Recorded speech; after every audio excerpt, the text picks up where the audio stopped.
ঝালকাঠির ভীমরুলির ঐতিহ্যবাহী ভাসমান পেয়ারার হাট ঘুরে দেখলেন বাংলাদেশে নিযুক্ত যুক্তরাষ্ট্রের রাষ্ট্রদূত ব্রেন্ট ক্রিস্টেনসেন। গতকাল ভীমরুলির ভাসমান হাটে পৌঁছে ছোট নৌকায় চড়ে ভাসমান হাট ঘুরে দেখেন তিনি। নেন তাজা পেয়ারার স্বাদ। ঝালকাঠি জেলা শহর থেকে প্রায় 15 কিলোমিটার দূরে ভীমরুলিতে 3 দিক থেকে আসা খালের মোহনায় বসে ভাসমান এই পেয়ারার হাট। প্রতি বছর বর্ষা মৌসুমে এই অঞ্চলটির চেহারাই পাল্টে যায়। দেশি বিদেশি পর্যটকদের ভিড়ে মুখর থাকে পুরো এলাকা। প্রতিদিন সকাল 7টা থেকে শুরু হয় বেচাকেনা, চলে বেলা 12টা পর্যন্ত।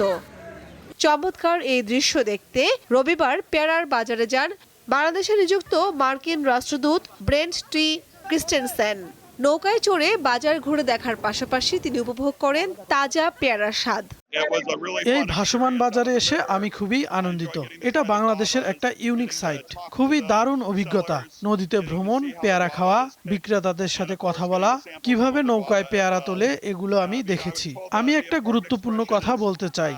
Dan Nodekal, Tine Borishal, and I think that's definitely very true from what I saw today. July থেকে আগস্ট পেয়ারার ভরা মৌসুম হলেও সেপ্টেম্বর পর্যন্ত জমজমাট থাকে এই হাট। কামরুন নাহার, দীপ্ত বার্তা কক্ষ।